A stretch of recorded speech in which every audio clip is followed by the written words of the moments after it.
Cater, equity trader at JN Financial. Simon, nice to see you. It's still definitely a tale of two markets, isn't it? Good morning. Yeah, that's right. Been a bit of a mixed bag so far this morning. Another bearish day in the banking sector yet again. As CNBC's Guy Johnson commented this morning, that every time we think we've seen the end of this problem, more assets come out with further bad news, and that has been the story of the week, really. We've seen RBS looking for the biggest rights issue in European history this week. Just announced that yesterday, 12 billion pounds worth. They've dropped off by about 4% today. Contributed to that fact is also JP Morgan's calculation that they had a cash shortfall of around about 13 billion pounds. They made similar calculations for Barclays, Lloyds and HBOS as well. That's pulled the UK banking sector down.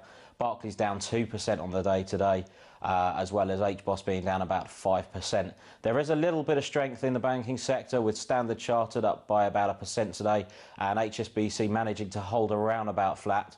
They're not as subprime focused as the other UK banks, Standard Chartered particularly with a lot of Asian exposure as well.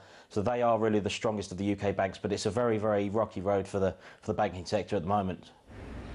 Yeah, and the other side of the picture, of course, people are still willing to put money to work at the resource side. It's quite interesting. We had that production report out from BHP.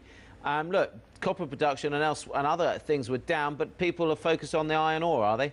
That's right, yeah. We've seen BHP, as you mentioned, and also Longmin sort of cut their forecast this morning as well, overall, but still up by a few percent each on the day. We've seen Billiton, Anglo American and Rio Tinto all within the last week managed to be sort of making their way up around about all-time highs. BHP Billiton around about the £13 mark, Anglo American around about 35, and Rio Tinto right up to about £65. What's happening is as people are becoming more cautious on the banks, the money is coming out of that sector, and naturally, as people become defensive on one sector, they become a little bit more aggressive in another sector, and the mining sector has really seen that with the money really rotating into that sector. Simon, good to see you. Thanks so much for that. Simon Cater joining us from JN Financial, where he's an equity trader. And of course, we've got this GlaxoSmithKline number.